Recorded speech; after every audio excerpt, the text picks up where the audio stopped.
किन किन ग़िज़ाओं का इस्तेमाल करने से जो थायराइड की बीमारी से हम बच सकते हैं, या कौन कौन सी चीज़ों को हमें ज़्यादा से ज़्यादा उसका इंटेक करना चाहिए, इस पर बात करेंगे। हमारे साथ इस वक्त सबा शाहिद मौजूद हैं जो कि क्लिनिकल न्यूट्रिशनिस्ट हैं। सबा, आपको खुशामदीद कहती हूँ जागो लाहौर में। कैसी हैं आप? मैं ठीक हूँ अल्हम्दुलिल्लाह, आप बताएं। मैं भी बिल्कुल ठीक ठाक। सबा, आज जैसे कि आलमी दिन मनाया जा रहा है थायराइड का, तो हमने ये लिंक करना है कि हमें कौन कौन सी अपनी डाइटरी हैबिट्स जो हैं वो चेंज करनी चाहिए। एक तो कि हम इस बीमारी का शिकार ना हो, दूसरा जो लोग इस बीमारी का शिकार हैं उन्हें क्या क्या अपनी लाइफस्टाइल में चेंजिंग्स लेके आनी चाहिए। सबसे पहले मुझे बताइए, हाइपर और हाइपो थायराइड की बड़ी बात होती है कि दो एक साम है, इनमें फ़र्क क्या है? हाइपो क्या है और हाइपर क्या है?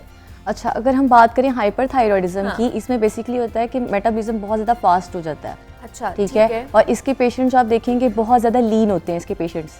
ठीक है। तो हमें जब भी हमारे पास कोई पेशेंट आता है हॉस्पिटल में या क्लिनिक में, सबसे पहले उसको हम ये देख के असेस कर सकते हैं कि उसमें मतलब अगर वो पेशेंट लीन है तो हम कहेंगे, और उसकी अगर एक दो सिम्टम जैसे उसका वेट बहुत ज़्यादा रिड्यूस है, अच्छा, ठीक है, और उसकी नेक स्वेलिंग हुई हुई है, तो हम कह देंगे कि इसको हाइपरथायरॉयडिज्म है। ओके, ठीक है। अगर हम इसी तरह हाइपोथायरॉयडिज्म की बात करें, इसमें मेटाबॉलिज्म बहुत ज़्यादा स्लो हो जाता है। ठीक है। और इसके पेशेंट बहुत ज़्यादा obese हो जाते हैं। ठीक है। उनका बहुत ज़्यादा, यानी उनके BMI से उनका वेट बहुत ज़्यादा होता है। और इसमें अगर उनका BMI ज़्यादा, ओवरवेट है, और इस कंडीशन में उनका वेट रिड्यूस ही नहीं हो रहा होता, इवन जितनी मर्जी वो खुद से कर रहे हो डाइटिंग या कुछ भी, ठीक है, उनका वेट रिड्यूस नहीं हो रहा था। इसलिए हमें चाहिए कि बेसिकली इन पेशेंट्स को हमें सबसे पहले चाहिए कि हम इन दोनों को इस तरह डिफरेंशिएट कर सकते हैं। और इनका बहुत ज़्यादा उनकी बल्जिंग आइज़ होती हैं हाइपोथायरॉयडिज्म के केस में, और बहुत ज़्यादा ये उनका फेस बहुत ज़्यादा पफ़ी फेस होता है, उनकी आइज़ बहुत ज़्यादा पफ़ी होती हैं, बहुत ज़्यादा उनके फेस पे स्वेलिंग आपको लग रही होती है। तो इस वजह से आप उनको डायग्नोस कर सकते हैं कि ये हाइपो है और ये हाइपरथायरॉयडिज्म है। लेकिन मुझे थोड़ी सी ये बता दें कि इसकी वजह क्या होती है कि ये हर कोई इसमें मुब्तला हो सकता है क्या, हाइपर या हाइपोथायरॉयड में? ये बहुत मैक्सिमम इसके 90 में से कोई 100 में से बल्कि 10% केसेस इसके आ सकते हैं। ठीक है। लेकिन बहुत ज़्यादा अब ये आजकल फीमेल्स में बहुत ज़्यादा देखने को मिलता है एज़ कम्पेयर टू मेल, जैसे आपने अभी बात की है। और इसको हम मतलब इसी तरह कर सकते हैं कि सबसे पहले हम इनके सिम्टम से ही हम इसको लेके कर सकते हैं। अगर फैमिली में किसी को है, अगर फैमिली हिस्ट्री में है, तो उसको भी बहुत ज़्यादा चांसेस है कि उनको भी ये हो। और इनके हम सिम्टम्स वगैरह के थ्रू भी, और इसके अलावा बाकी डाइटरी मॉडिफिकेशन के थ्रू भी हम इनको कर सकते हैं। तो फिर क्या क्या आप हमें डाइटरी के हवाले से बताएं कि इनको क्या खाना चाहिए, किन चीज़ों से इज्तनाब करना चाहिए? जी जी। हाइपरथायरॉयडिज्म में बेसिकली हमें कोशिश करनी चाहिए कि हमें इनकी कैलोरिक नीड्स बहुत ज़्यादा बढ़ जाती हैं, क्योंकि ऑलरेडी पेशेंट बहुत लीन होता है, तो हमें इसमें 40 to 50% हमें इसमें कैलोरिक इंटेक बहुत ज़्यादा अच्छा रखना चाहिए। इनकी मतलब कैलोरी बहुत ज़्यादा बढ़ जाती हैं इस ड्यूरेशन में।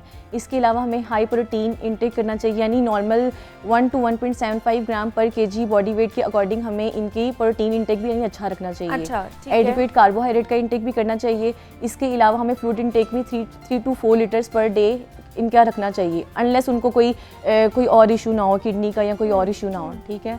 इसके अलावा आपने कोशिश करनी है कि प्रोटीन, कार्ब्स और फ्रूट के अलावा आपने इसमें मिल्क इंटेक भी बहुत अच्छा रखना है। इसमें क्योंकि इसमें बहुत ज़्यादा लीन है और ऑलरेडी वो उसको इन सब न्यूट्रिएंट्स की बहुत ज़्यादा डेफिशिएंसी है, तो इसने काऊ देने से, मिल्क देने से क्या होगा कि उसको विटामिन डी का, कैल्शियम, फास्फोरस का अच्छा आपको कंटेंट मिल जाएगा। ठीक है।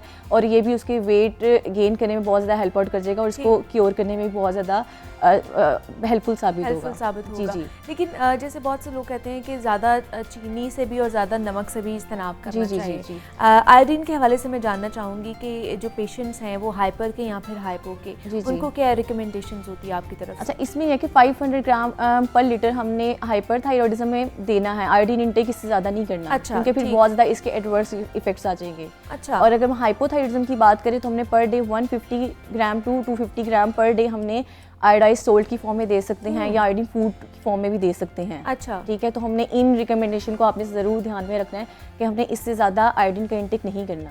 ये डेली रूटीन की हम बात करें कि उसमें आपने सिर्फ इतना ही आयोडीन का इंटेक करना है, इससे ज़्यादा नहीं करना। वो सिचुएशन फिर क्या हो सकती है अगर ज़्यादा कर लेते हैं, जिनको अवेयरनेस नहीं होती इस चीज़ की? जी जी। उसमें यह है कि उनको फर्दर मतलब उसको क्योर नहीं कर सकते। एडवर्स इफेक्ट्स में मतलब यही है कि उनको फर्दर और डायग्नोसिस वगैरह भी हो सकती हैं। ठीक है।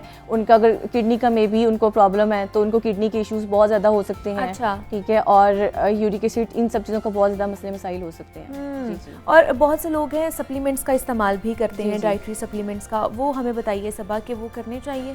जी, हाइपरथायरिज्म के पेशेंट्स में अगर हम बात करेंगे तो हमें आयोडीन का इंटेक इसमें कम से कम रखना चाहिए हाइपरथायरिज्म के पेशेंट में, क्योंकि हमें सप्लीमेंट्स में हमने ये ध्यान रखना है कि उसमें आयोडीन का कंटेंट मौजूद ना हो।